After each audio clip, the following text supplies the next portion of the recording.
Good evening, guys. Congratulations on this remarkable film. And since the audience just saw it and got to see that incredible speech that closes the movie, I want to start, Woody, by asking you, I guess just how did you pull that off? I mean, the voice is nearly identical.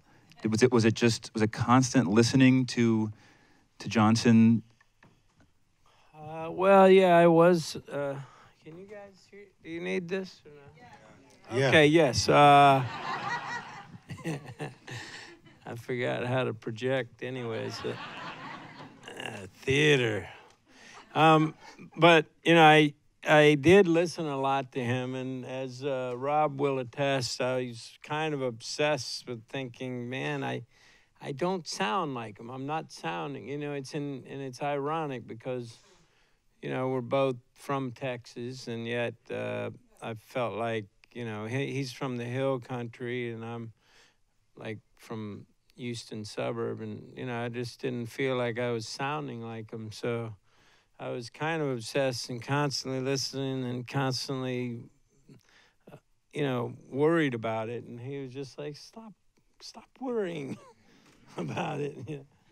See, to me, you're Texas, you know, and you sound, I mean, from a Jewish kid from the Bronx, it's, you know, it sounded okay to me. But I know what Woody, he was so detailed about getting his walk down and getting the way he sounded. And when he got into his makeup every day, he had 2 hours in the makeup chair, he would listen to tapes of Johnson talking. There's tons of it. From the Oval Office, the conversations he had, and he kept saying, how should I sound? I can sound like this. And I said, Woody, if you only are focusing so much on that, you're going to lose the humanity of the character, you know? And so I said, don't worry about that. You sound pretty damn good.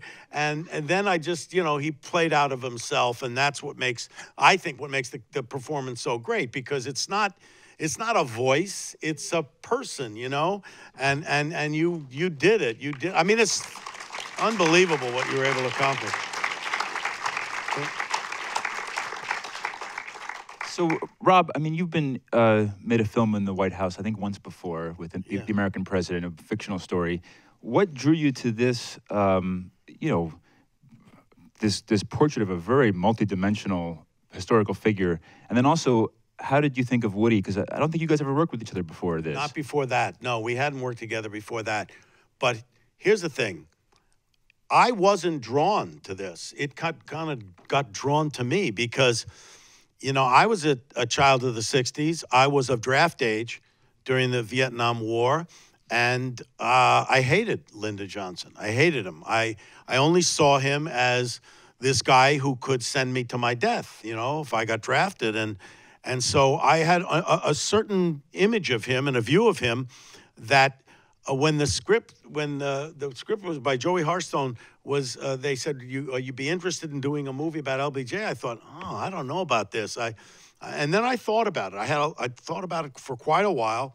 And as I grew up and worked in politics, worked in government, I had a job in California government for 7 years, and understood the nexus between policy and politics and government and how all of that worked, and realized how difficult a job he had and what he was able to do, I started to look beyond the Vietnam War. It's very hard to, but I started to look beyond it. And then as I did some research, I realized he was a very complex person. He was not the two-dimensional character you see often, where he's the bull in the china shop and twisting arms and you know, bullying people. But he had this very sensitive side that was basically insecure. He was very insecure, worried about being loved. I read this book by Doris Kearns Goodwin, and there were a couple of things in there. I read all the Carol books, but then they were brilliant. But there were a couple of nuggets I pulled out of the Doris Kearns Goodwin book. One was that he had this recurring nightmare of being paralyzed.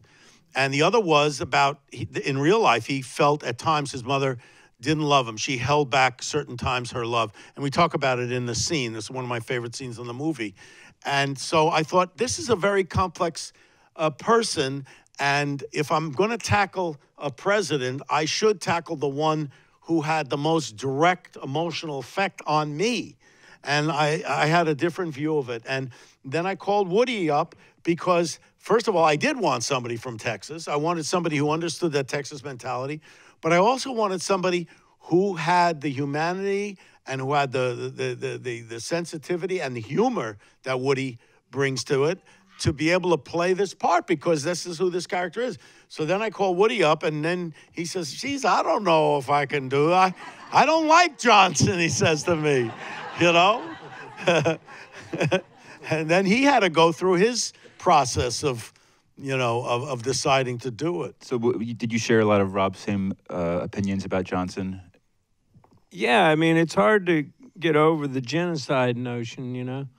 So, I mean, a lot of people don't know how many people died in Vietnam, but there were 2 million people killed, 2 million Vietnamese killed, and I think it was 2 million plus 1 million Viet Cong.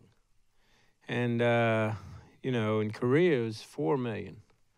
So, you know, it's hard to overlook that, you know. I did hear you earlier, though, tell a story that almost nobody really knows about a guy named Ben Barnes, who was a politician from Texas. Yeah, that is worth noting because, you know, and maybe it's in some ways trying to, you know, rationalize his behavior. But, you know, he did kind of inherit the so-called wise men from Kennedy, who the same guys who wanted to. Am I wrong about that, Peter? He kept most of those guys, and then he ended up.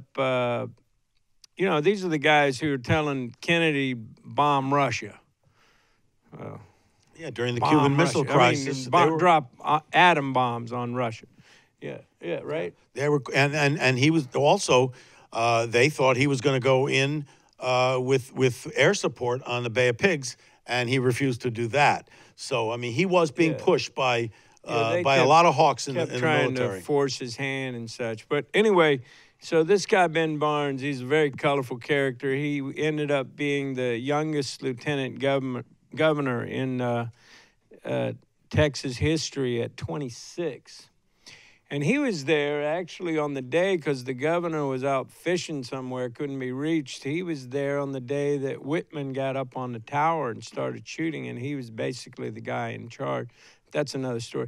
But Ben Barnes, so he, after LBJ was out of office, he had this little boat.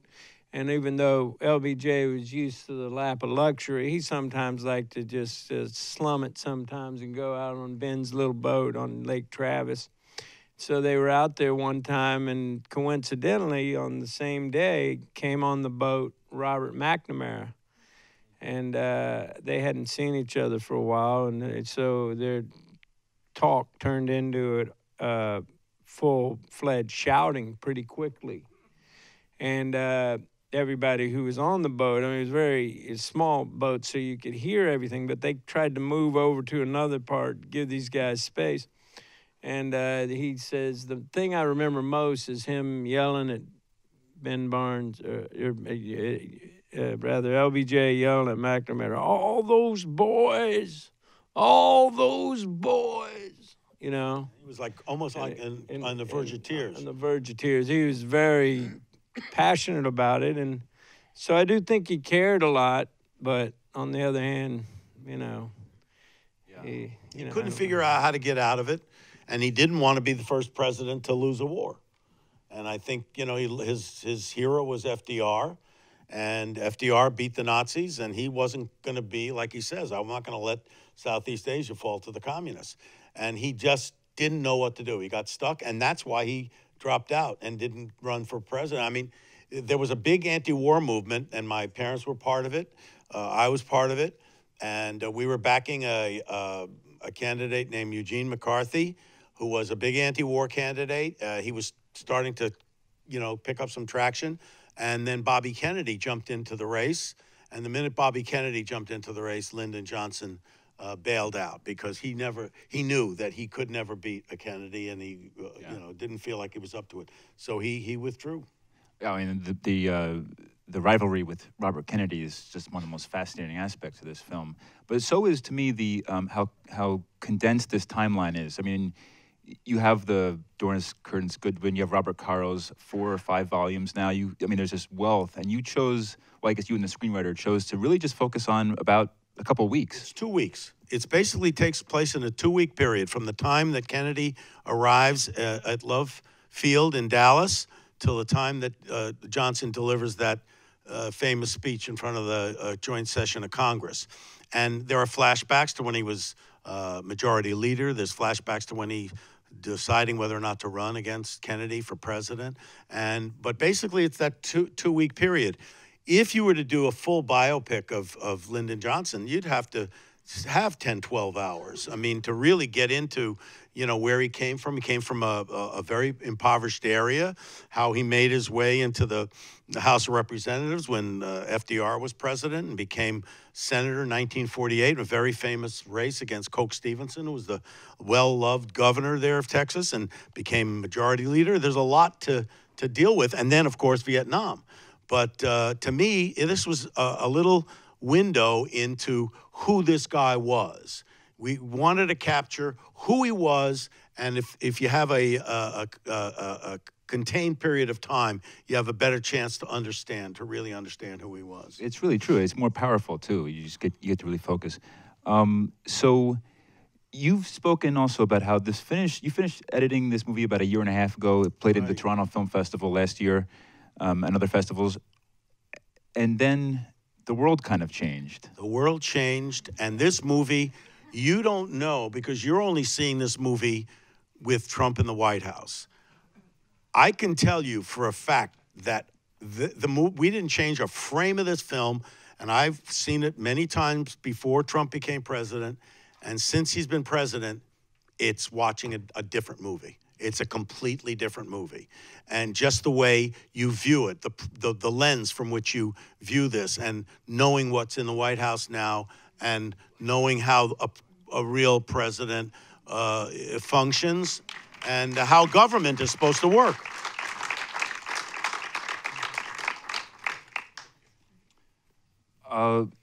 Woody, I was amazed to notice that Lyndon Johnson was 54 years old when he was sworn in, and you were 54 years old when you shot this film. Because I don't know why obviously you've lived a little bit of a healthier life perhaps than he has, and he just always LBJ wasn't raw vegan, didn't eat raw vegan. He only ate steaks. But I doubt he smoked 25 pounds of pot either.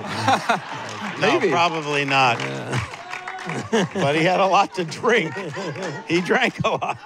Yeah, you both got But I'm curious to ask you about the physical transformation, because Rob just mentioned 2 hours a day in the makeup chair. How involved were you in the choices on how far to go with that, how much to let your face come through? I mean, is it your nose, or is that a... Well, the only thing that you see on the screen that is mine is just the forehead. Everything else is, from here, all of this down, including the contacts in the eyes, wig, ears, everything is prosthetics. But that was actually a big concern. I know, Rob is he's so great to work with. He's definitely one of the greatest directors in history. And which is why, I was wanting, in spite of not loving him, LBJ, I wanted to do this because of you. But, one of the cool things, he's just such a smart director because, this is not like a high-budget movie. But I'm like, well, I need to get this lady, V. Neal, right?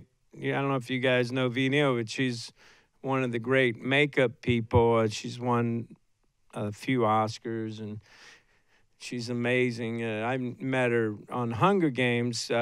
She didn't work with me. She worked with Jen Lawrence. But I knew that she could do it, and so she got Arian, who did the prosthetics, very young guy, and I thought they did such a good job because it really makes makes the face look like Johnson, but it's not so immovable, that you can't, you know what I mean, that you can't get any expression.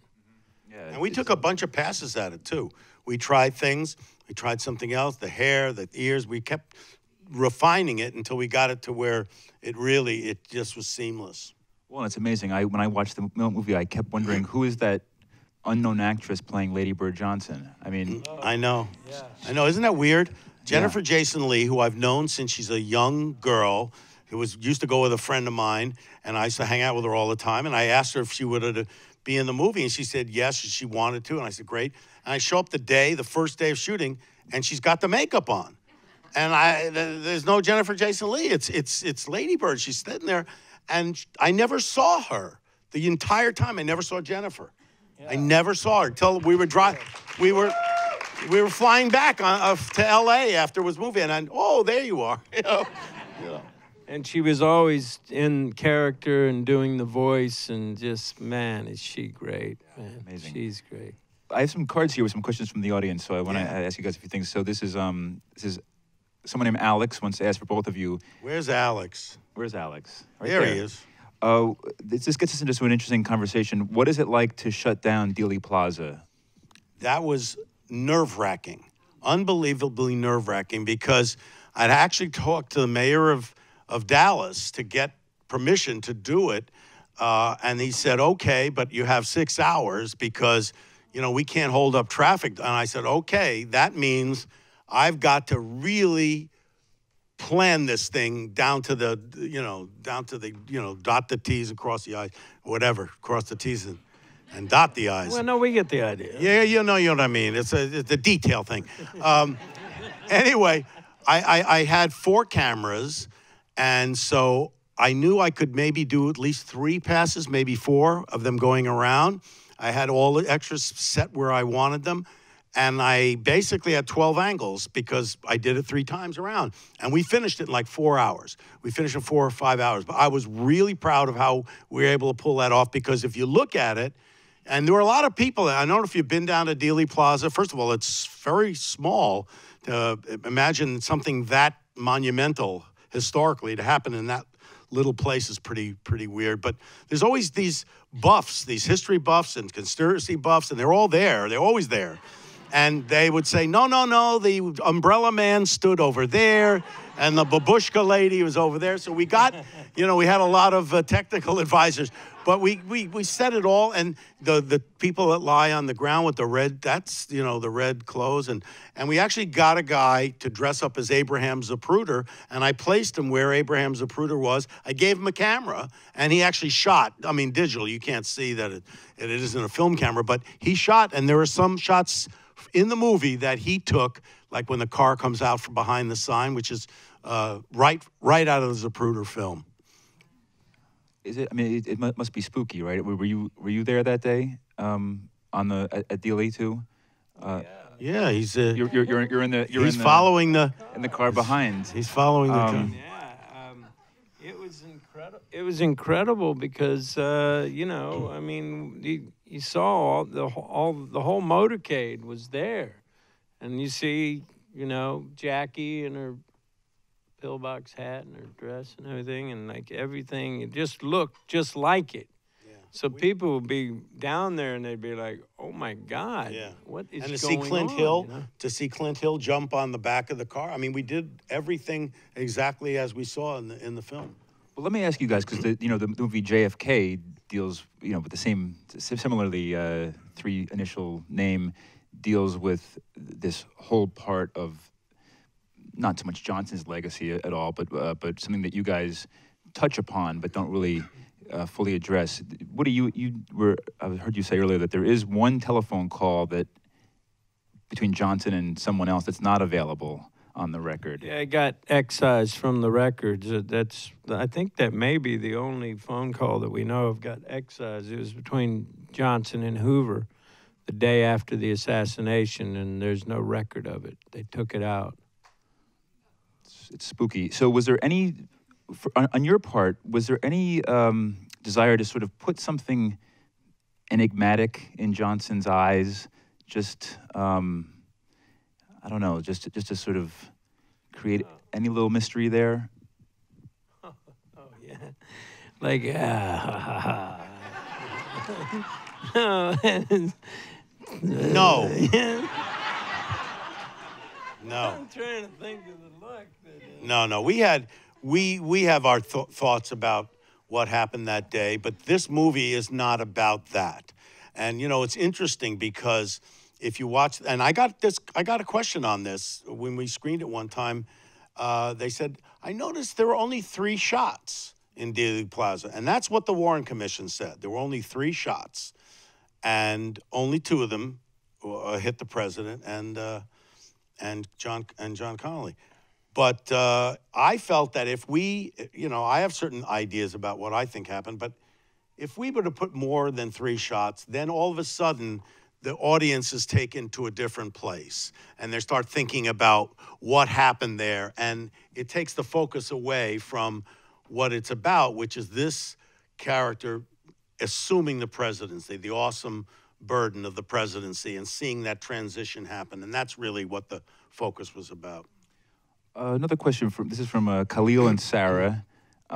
It's a question for Woody about who did you talk to when you're preparing for the role? And I also want to add to that, there's so many actors, great actors, Tom Wilkinson and Bryan Cranston, Michael Gambon, who have played LBJ. Were you able to chat with any of them? Yeah, I talked to Bryan. Bryan was working on All the Way at the same time. They started earlier with my friend Jay Roach at the helm. And I figured, you know, if anybody's going to know about how to portray Johnson, it's going to be Bryan Cranston. Yeah, and he did it on Broadway, yeah. Yeah, he did it on Broadway. So I called him, and it was his day off. It was like a Sunday. He's working 6-day weeks. He takes like 2 hours on the phone with me and giving me great ideas and notes and everything. It was like amazing how thoughtful and cool. And I was like, dude, quite honestly, I'm not sure I would have done this for you. And he says, you know, I don't look at this as in competition. It's a big tent. Let's fill it. And I thought it was cool. So cool. Yeah, like, really what a cool. great guy. Yeah. Great guy. Was there anybody from who knew Johnson that you were able to?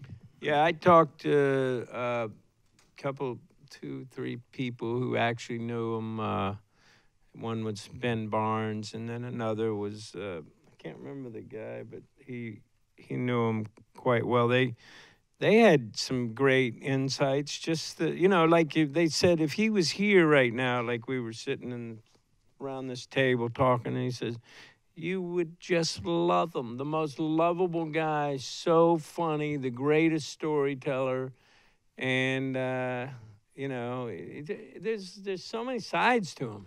You know, he's really multifaceted individual. Yeah, I was lucky to have you know, a chance to spend some time with Bill Moyers. I had known Bill before, but he gave me some time to you know, give me some insight. He was very, very close to Johnson. I mean, he was his press secretary and very I talked to Bill too. Oh, you did? To Bill yeah, Moyers, in fact, he was the one who gave me the idea about remember he would use that. Oh yeah, the inhaler. Yeah, the sinus problem. Yeah. Yeah, he said he used to. Yeah. Rob, have you ever had any feedback from the Johnson family? Well, the most incredible thing was we showed the film at the Johnson Library, LBJ Library in Austin, Texas, and sitting right there in the front row was Lucy Baines Johnson, Lyndon's daughter, and the film was finished, and we came up on the stage. Woody and I came up on the stage, and we're going to do a Q&A just like we're doing now. And I'm nervous as hell because all I'm thinking is, what does Lucy think of this? I mean, because that's her father up there. It's her father's relationship with her mother. And I'm thinking, oh, my God. And so I said, listen, before you ask us. I just have to know, Lucy, what did you think of this? And and she stood up, and she's very tiny. She's very formal, and she said, "The man I saw on the screen tonight is the man I knew." So I said, "That's it. I'm done. I'm done." Yeah, it was so cool. Rob, there's a question here. There's a really interesting one from Jack Phillips that says, what did you learn on early films like Stand By Me that helped to inform and influence your process on a movie like LBJ? Well, it's all the films you make. You make films. It's interesting because Woody just made a film called Lost in London, and it's a brilliant film. If you see it, you had to have seen, the best way to have seen it, it was streamed live in the movie theaters. And he shot it as you were watching it. And it was one camera, an hour and a half, no cuts, 14 locations, in and out of different places with tons of different actors, Owen Wilson, Willie Nelson, everybody, a lot of people. And it's a brilliant achievement that he did. And when you ask him, he will tell you, I don't know what the hell I'm doing. You know what I mean? You don't know. So when I did Spinal Tap, the whole movie is improvised. And everybody says, wow, would you make a movie with no script? How could you do it? I said, I didn't know any better. You just do it because you think, well, that's what to do. But as you go along, and as I've made, so many films now, each film gives you more and more experience to understand how to do things. So that when you get to a point where you only have 6 hours to shoot a sequence, you are then leaning on your experience and how to get things done so that there's no wasted moments or no wasted effort. And it makes it better for the actors. They don't feel like, oh, we got to sit around all day long for this, let's get going, Well, you guys must have enjoyed each other so much because the next film you both made, I think, was another one together, right? Yeah. Same screenwriter? Yeah, same screenwriter, Joey Hartstone. We made a movie called Shock and Awe, which we just, a couple of weeks ago, premiered at the Zurich Film Festival. And it's all about the run-up to the war in Iraq and about these 4 journalists from Knight Ridder News who got it all right, who got everything right, and they couldn't break through with their information. And I feel it's really appropriate now because of what the journalism being under attack and not being able to determine what's fake and what's real, and how difficult it is for real, honest mainstream journalism to break through to the public. And we had a quote, and it was a Bill Moyers quote, actually, at the beginning of the film. And it said, the key to, I'm paraphrasing, the key to a democracy is a free and independent press. That is a cornerstone of a great democracy. And right now, the press is under attack, and our democracy, I think, is under attack as a result. But we made that film together, and that was fun too. And maybe we can make more. I told everybody, if I could make every film with Woody, I'd be the happiest guy in the world. It'd be easy. It makes it easy. It's easy. I feel the same way. Yeah. Yeah, and I would get thinner too because he would bring these yerba mate teas every day. And the raw vegan, and his wife is such a good cook, and you feel like, I can't eat that cheeseburger because look at that good food there. Yeah. Right? What do you both think about, I guess, the sort of historical legacy of Johnson? Is he one of America's tragic figures? I think he is. We've said if there wasn't for Vietnam, he'd go down as one of the greatest presidents in American history. If you just look at his domestic legislative achievements, except for FDR, there's nobody that even compares. Civil Rights Act, Voting Rights Act, Medicare, Medicaid. I mean, it goes on and on. But he did have the Vietnam War. And so you can't separate that. And that's what I think makes it tragic. He was a brilliant legislator and a brilliant government, ability to get things done. But, he did have the war. Yeah. What have you come closer to sort of seeing how multidimensional he was through making this? Yeah. I have a much higher regard for him, for sure. Yeah. fascinating also in the film, Richard Jenkins plays another antagonist. He's great. And it's interesting because a lot of historians, I think, say that the Civil Rights Act probably would not have gotten passed if Kennedy was president. Yeah, you know, it was interesting, but we had a talk earlier today, and a journalist, Maury Povich, was a young journalist at the time, and he was covering Capitol Hill at the time. And he said, absolutely would not have gotten passed. He said they couldn't even get it out of committee. And it's the very thing that Johnson says in the Oval Office. He says, if you put this on the bill on the floor, it will never, ever pass. And he was right then, and he was right later, even though he spent a tremendous amount of political capital to get it done. He knew he was going to lose the Southern Democrats, and he did. He said at the time, we're going to lose the Southern Democrats for a generation. It turns out it's 3 generations. But he knew that the price he was going to pay. But he also knew he could count votes, and he knew that he could get it passed at that point. Yeah. Rob, a question from Danielle Batista about... Where's Danielle? Where is she? Where are you? Okay, Thank you for the there question. You are. You're up there. Okay. What's the score? What's the score? 4-2, but Judge hit a home run in the last 7th inning at the bottom of the 8th. Is it bottom of the 8th? I promise you I'm paying attention. No, you're focused on the more important things. Because if the Yankees lose this game, they go down 3-1 and they're in big trouble. What's a Dodger score? What's a Dodger score? Is anybody else recording this? All right. Rob, can you take credit for discovering anyone? Can I take credit for discovering anyone? You can do it tonight if you'd like. Okay. Yeah, we got a sports reporter up here that could use a job at ESPN. I'm going to give you a crazy story. You know, you'd say, well, who did he discover, you know, and use in film, and Stand By Me, the young kids, who you know, John Cusack, whatever.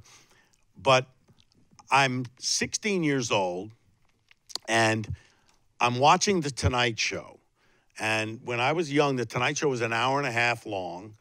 And at 10 minutes to 1 or 5 to 1, they would bring out the comic at the end of the show. And this comedian comes on, and I'm like, oh my God, this is a weird, you're going to see it's a weird story. I said, wow, that guy's amazing. He's funny like this. My parents come home, and it's like 1 o'clock in the morning, and they say, what are you doing? What are you doing up? I said, I just saw this comedian. And I had a photographic memory in those days. I could remember everything. And it was Bill Cosby. It was Bill Cosby. And he was doing a performance, his stand-up. And he was brilliant. I mean, he was funny. And I said, I saw this guy, Bill Cosby. And my dad said, really? And I did the routine for him. And he said, well, let me find out about him. He calls the next day. And my dad was doing the Dick Van Dyke Show at the time. He calls the next day, and he gets Bill Cosby to come in, and Cosby does his routine for him. And my father says, you know something, wait a minute. And he takes him over to Sheldon Leonard, was my producer on the show, and they were starting this new series called I Spy. And it was there was 2 tennis players, a black guy and a white guy, and he brings Cosby in there, and he says, look at this guy, and they hired him. So it's my fault. My fault. Okay, and the other fault is that my wife, I'm not kidding, my wife, who's a professional photographer, took the picture of Donald Trump that is on the cover of The Art of the Deal. So, Rosh Hashanah just happened. We had a lot to atone for.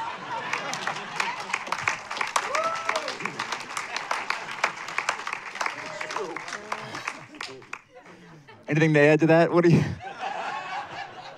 I'm not sure what to say to that. Which is worse. I still love you. I didn't know it was a kid. Listen, we're going to wrap this up, but Woody, congratulations on this tour de force. This is just a titanic performance. It is unbelievable. And we're all going to look out for shock and awe and hope you guys just keep going. Keep Why not? Why going. stop? Yeah, this guy, I got to say, his career, I mean, you look at all the things he's done. I mean, amazing versatility and stuff. And this is, you deserve, man. I mean, it's just all time off the charts. Great performance. Yeah. Thank you, everybody. Thanks, guys.